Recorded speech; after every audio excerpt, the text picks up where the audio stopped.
everybody, I'm glad you're here today. Today is July 2nd, 2024. In this video, I'm going to bring you a word I wrote this morning while I was in worship. It's interesting. It's encouraging. It's insightful. And I'll bring it to you. You need to filter that through God and your own prayer. Okay, you just got to square that with God yourself. So I'm just going to read it to you. I also am going to tell you a little story about our town, which I have not told you a story in a long time. I don't think I've told you this story. If I have, then you're just going to hear it again, all right? And I'm going to tell you some other observations I've had just around my place. Okay, so let's talk about what happened last week.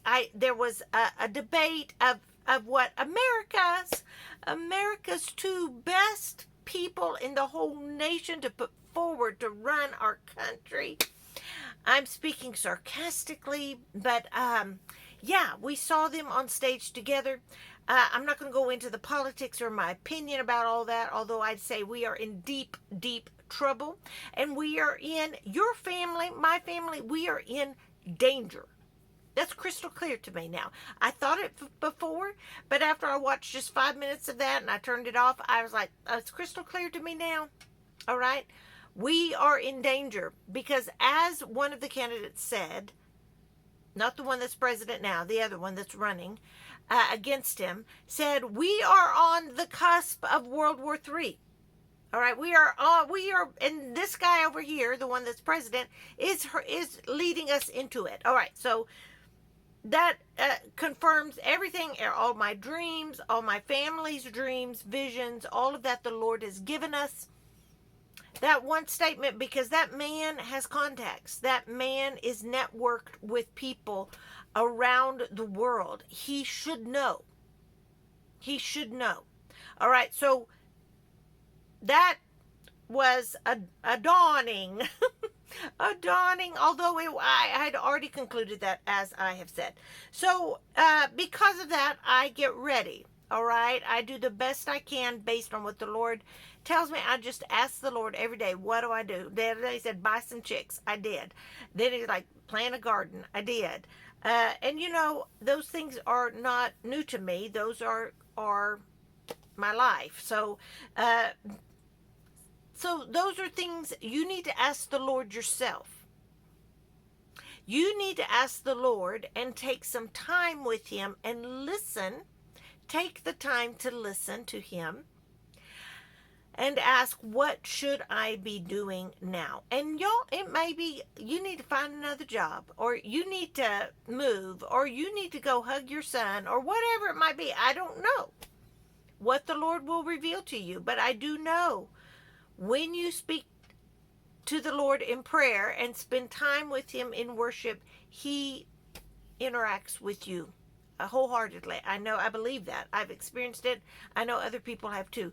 Tell me below, what are you hearing from the Lord? What are you dreaming? What are your visions? All of that. What things are confirming, affirming in your life? What can you say to encourage us? Many of you are gifted with the gift of encouragement. We need that right now. All right? So, y'all, fill up the comment section with just what's going on in your mind. What did you think about the political landscape last week? And what do you think of it this week? Because there's a whole lot of crap flying. I mean, but I just kind of get up and look around a little bit and go, see, okay, which way is the crap flying? Today, all right, today it's coming from that way, all right, good. I'll just go back down and just do my thing, whatever that may be. All right, so this week it's actually getting ready for the 4th of July. My sister's coming from Austin and her son who lives in Dallas. So they're coming to visit, all right? So I'm moderately getting ready. It's not a big gig. It's not going to be a lot of people, but I did go to the store today. And I have recently, yeah, y'all, I know. I can't believe I'm fixing to admit this to you. I have recently begun to make coleslaw. I like coleslaw. Do I love it? No, I like it. I've always liked KFC, like Kentucky Fried Chicken coleslaw, a lot. I don't like just any coleslaw, but I like theirs, all right? Well, I've recently discovered a recipe for coleslaw that's super easy, but I'm going to bring you the recipe in a minute. But I'm going to tell you the story now. Okay, so this is the coleslaw I bought. All right, it's just like classic classic coleslaw, all right? So I bought this morning. I bought several packages because where I live in my town, this is not available to me. So I have to go drive an hour round trip to go get some coleslaw to make for my meals. So I got this. I cannot buy a bag of coleslaw like this without thinking of my dear friends Tony and Dottie. All right, Tony and Dottie. This is the story. All right, y'all, I live in a small West Texas town. We've got more cows in my county than people. There are 1,800 people in my town. All right, and it is an agricultural community. It is hot and dry here. The people are its best commodity, and the cemetery. Those two things. The cemetery looks fantastic, and the people are very kind. Although we also can be I try not to get into this, but there can also be a little mean. My town has a little mean streak in it every once in a while. This particular story is not about the mean streak because Tony and Dottie were not mean people. What they were unusual. He was a farrier. He did horseshoes and traveled around, and she did lots of different things. They were kind of progressive in their way of living. For our town, they had lived in other places. They didn't necessarily grow up here. Their children did, and all three of their children were high achievers, doctorate level education, which is another thing that's a little unusual. They're down to earth. Down to earth, work hard, great work ethic, wonderful, fun people to be around. All right? Now, one Thanksgiving. It was Thanksgiving week. All right? It was like Monday. And one of the highways, we have two major highways that run through our town. One of the highways, a refrigerator truck, lost control, flat tire, careening all over the highway, tipped over, wrecked. Everything was okay. Everybody's okay. But what had happened was his refrigerator truck was full of packages of coleslaw. And I mean full of coleslaw. I didn't know the wreck had happened. Of course, I'd heard the sirens, but I didn't know where they were going.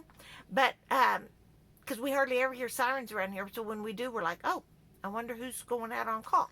So, in just a little bit, after I'd heard the sirens, somebody come knocking on my door, and guess what? It's Tony and Dottie.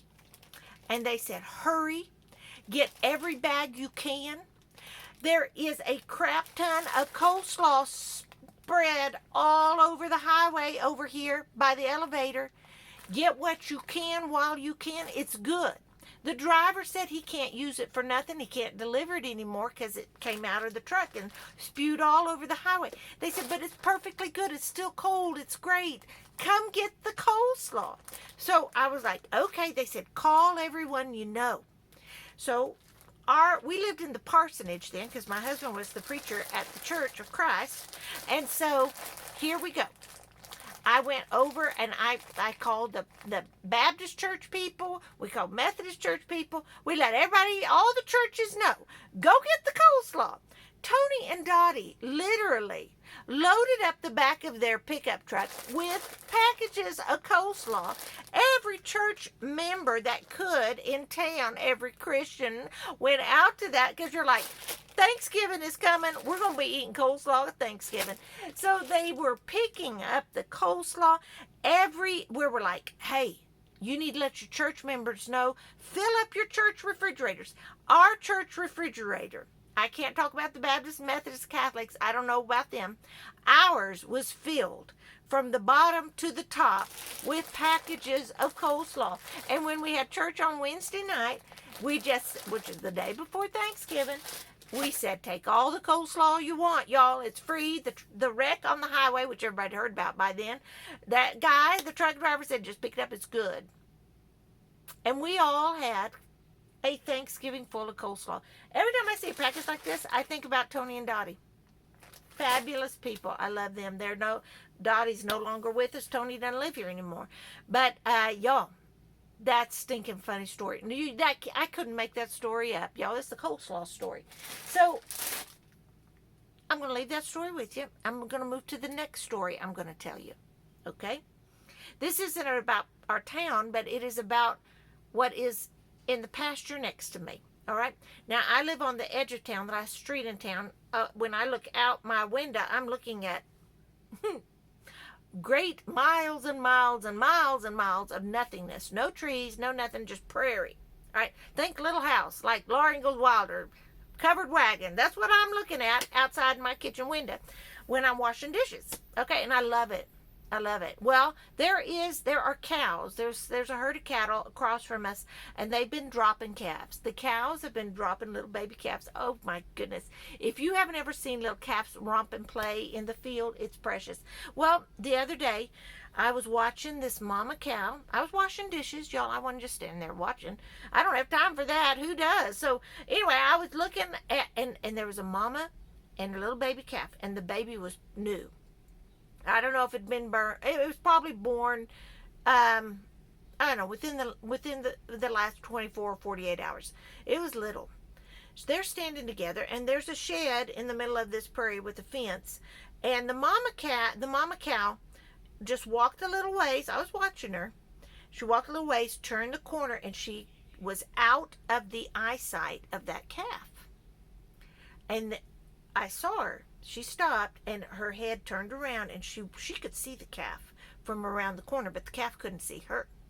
And she wondered. I don't know if she made a noise or nothing because I wasn't outside.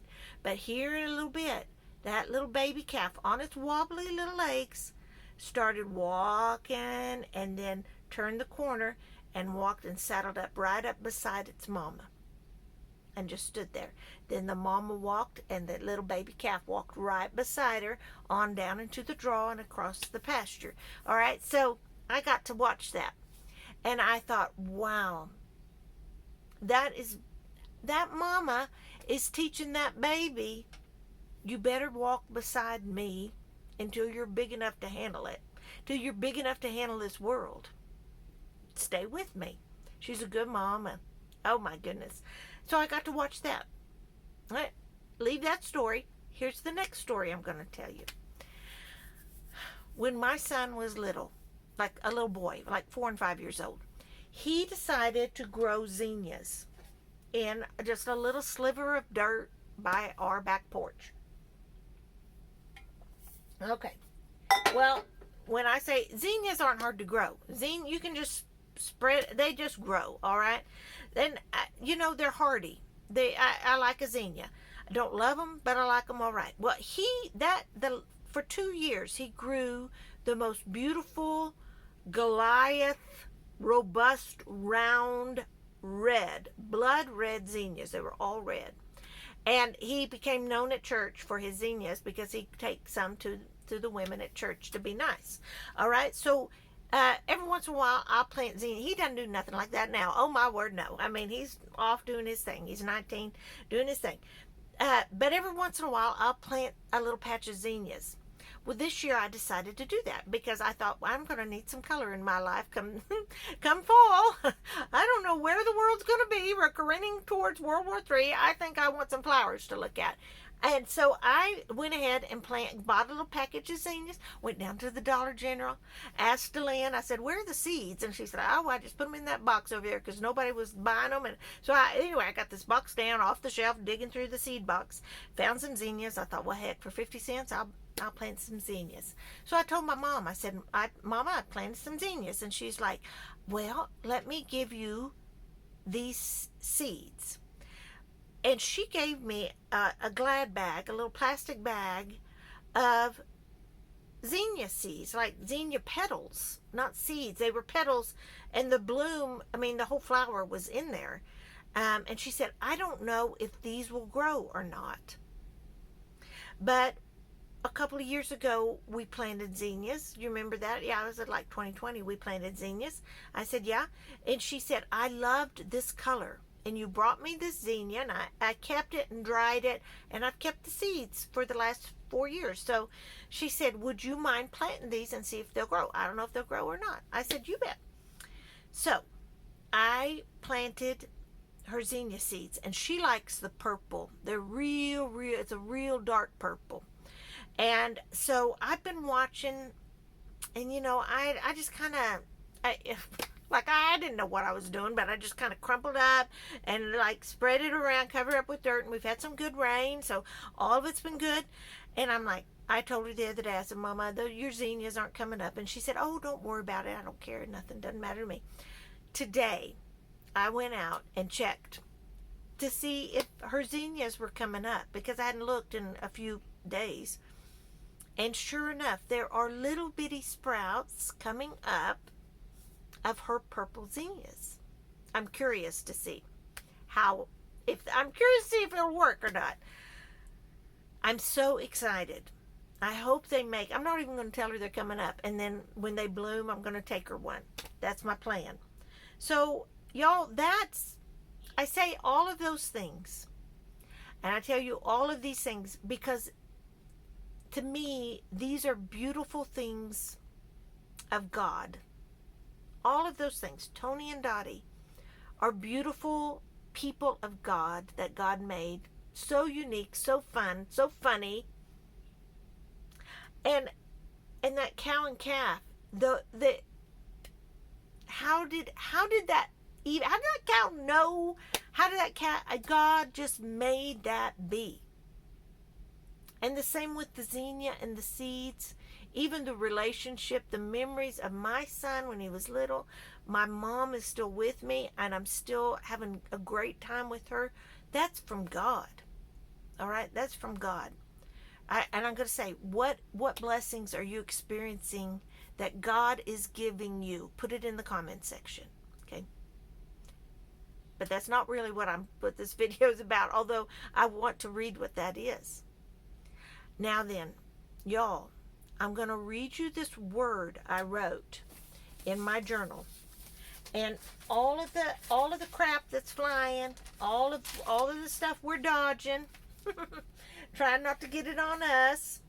Y'all, don't forget that God has given us beautiful, beautiful things to see and count as blessings. All right, here we go. I'm going to touch this, see what happens. I don't know. Okay, I don't know what my phone is doing, something weird. Okay, all right, so here is the word. I wrote this July 2nd, 2024. I believe this is divinely inspired. I worship for about 2 hours every morning. I just love it. I love it. I get up at 4 because that's the only way I can get up before my family gets up and asks me for stuff. So, anyway, this is what I wrote this morning, what I heard and what I wrote. It kind of starts off a little dramatic, but it ends up good, so just hang in there. An abundance of fear is about to rain down upon all nations, choking those who do not know me, falling to their hands and knees, gasping for air, knowing death has gripped their bodies. Whom do they cry out to for help? Oh God. They will utter desperately. To some, I am just a word, a saying, slang. But others will gasp my name desperately, having known me before. They will choose me in the panic of the moment. Do not be surprised when you see this, my children. Do not shun the ones whom I help in the last breath moment, bestowing on them my breath of life. For some of stubborn heart must learn the hard way. It could have been easier, but rebellious hearts are the slowest to see me. The enemy delights in their moment of anguish, then their hearts, their minds remember God. So plant seeds, my dear ones. Hearts are meant for seeds of hope. My hope and life. The seed may lie still, but you, my dear ones, you may never see the results on your farming. Be encouraged, for results will come quickly when panic comes to the hearts of all. So, that was it.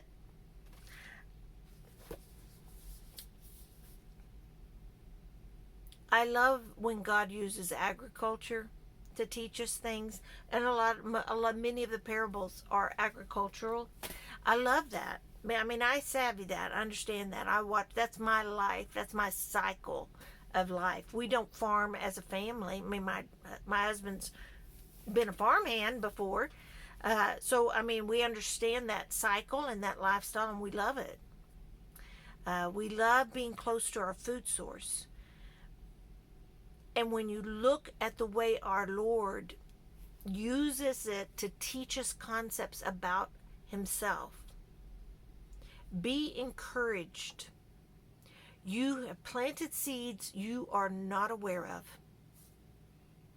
I assure you, you have planted good seeds of hope in Jesus Christ that you do not know are lying dormant in the hearts of many. And I don't know what's going to happen in this nation, in this world.